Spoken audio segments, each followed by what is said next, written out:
Alrighty guys, in today's video we're going to be looking at the customer settings for the print setup, and this will be part 1 for PrintUP software. But before that, let's have a quick intro first.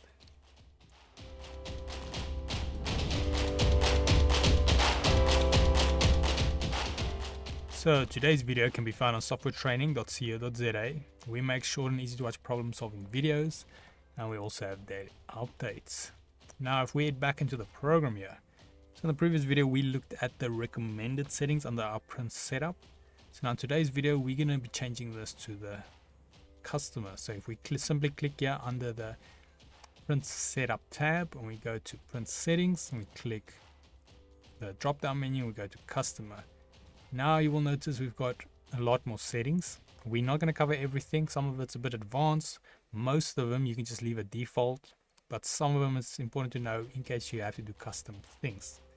So now we've got some basic things like quality, which will be the layer height. We've got some shelf for the wallings. This is going to be important, but we will let's have a quick look. So let's say we want to fill in the bottom or the top or both.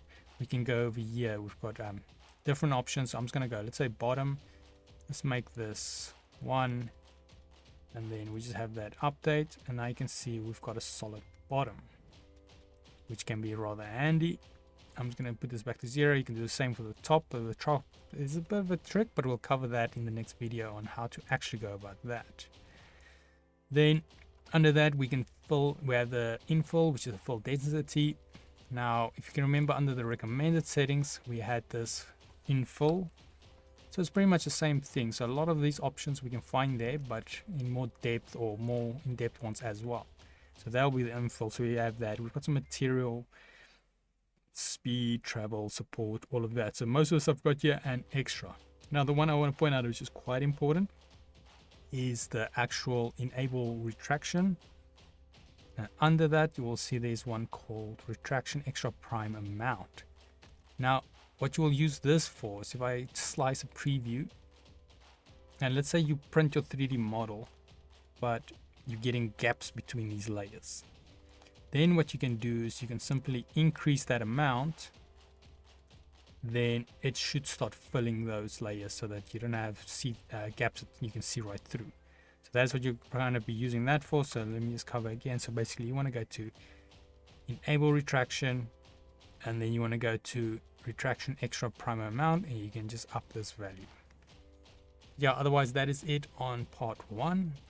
I don't want to make these videos too long, so let's jump over and then we can come back to look at the other important setting. But like I say, by default most of these just keep it as is.